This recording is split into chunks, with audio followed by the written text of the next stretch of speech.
Hi అండి, welcome to our channel గోరుముద్ద కథలు. ఈరోజు రెసిపీ వచ్చేసి కొబ్బరి అన్నం. సో ముందుగా పొయ్యి వెలిగించుకొని గిన్నె పెట్టుకొని అందులో నెయ్యి ఆయిల్ వేసుకొని వేడెక్కిన తర్వాత బిర్యానీ మసాలాలన్నీ వేసుకొని తర్వాత ఉల్లిపాయలు వేసుకొని ఫ్రై చేసుకోవాలి. అవి కొంచెం కలర్ మారిన తర్వాత అల్లం వెల్లుల్లి పేస్ట్ అయితే వేసుకొని పచ్చివాసన పోయేంత వరకు ఫ్రై చేసుకోవాలండి. ఈ వీడియోని అయితే ఫుల్గా చూడండి. ఫుల్గా చూసి నచ్చితే లైక్ చేయండి, మీ ఫ్రెండ్స్ అండ్ ఫ్యామిలీస్తో షేర్ చేయండి. కొత్త వాళ్ళు ఎవరైనా చూస్తే కనుక సబ్స్క్రైబ్ చేసుకోండి. పక్కనే ఉన్న గంట సింబల్ మీద క్లిక్ చేస్తే మేము ఏ వీడియో అప్లోడ్ చేసినా మీకు వెంటనే నోటిఫికేషన్ అయితే వస్తుంది. సో ఇలా పచ్చివాసన అంతా పోయిన తర్వాత నేను బియ్యం అయితే యాడ్ చేసుకుంటున్నాను. బియ్యం ఇలా పచ్చిగానే వేసుకుంటున్నామండి. బియ్యం అయితే కడగలేదు. బియ్యం అవి బాగానే ఉంటాయి, సో అందుకనే మేము కడుక్కోకుండానే వేస్తున్నాం అన్నమాట. తర్వాత అందులోనే కొంచెం గరం మసాలా కూడా వేసి బాగా కలుపుకోవాలి. అవి కలిసేదాకా సాల్ట్ కూడా యాడ్ చేసుకోండి కొంచెం. ఇప్పుడు ఇదంతా బాగా కలిసేదాకా మనం కలిపేసుకోవాలి.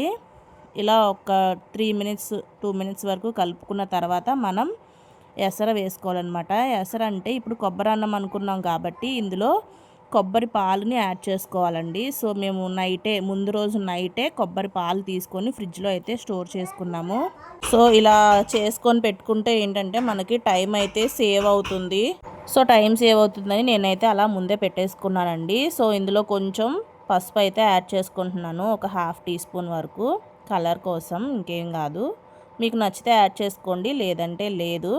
సో మనం బిర్యానీకి 1:2, రైస్కి 1:2 ఎట్లా పెట్టుకుంటామో ఇది కూడా సేమ్ అంతేనండి. కాకపోతే మనం పాలు ఎక్కువ వేస్తే స్వీట్నెస్ వల్ల రైస్ అనేది కుక్ అవ్వదన్నమాట, గట్టిగా ఉండిపోతుంది, మెత్తగా అయిపోయినట్టు ఉండిపోతుంది అన్నమాట. సో అందుకనే నేనైతే ఇలా 3 గ్లాసులు పాలు వేసుకొని మిగతా 3 గ్లాసులు నేను వాటర్ అయితే యాడ్ చేసుకుంటాను. సో మనకి ఆ పాల్లో ఉన్న ఫ్లేవరు దిగుతుంది, నెక్స్ట్ రైస్ బాగా కుక్ అవుతుంది అన్నమాట.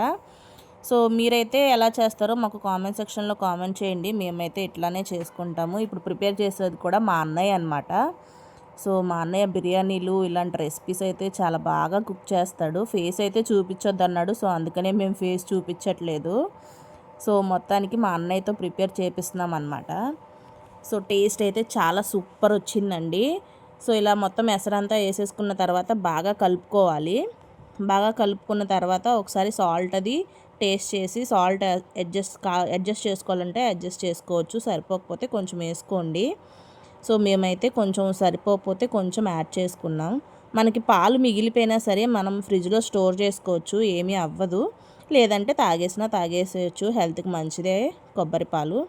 సో మొత్తానికి ఇలా బాగా కలిపేసుకొని మూత పెట్టుకొని ఒక 10 మినిట్స్ పాటు మనం కుక్ చేసుకోవాలి.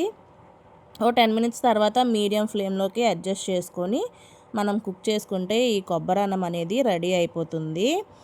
మొన్నటి వీడియోలో మా అమ్మగారు ఒక పొడుపు కథ అయితే అడిగారండి. దానికి ఆన్సర్ యాక్చువల్గా నిన్న చెప్పాలి, నిన్నటి వీడియోలో చెప్పలేదు. సో దాని ఆన్సర్ ఈరోజు నేను ఈ వీడియోలో రివీల్ చేస్తానన్నమాట. సో చూసారా, ఒక 10 మినిట్స్ తర్వాత ఇలా రైస్ బాగా కుక్ అయిపోయింది కదా. ఇప్పుడు దీని మీద మూత పెట్టేసి మీడియం ఫ్లేమ్లో పెట్టేసుకొని స్లోగా మీడియం రెండు అడ్జస్ట్ చేసుకుంటూ పెట్టుకొని మనం రైస్ని అయితే కుక్ చేసుకోవాలి.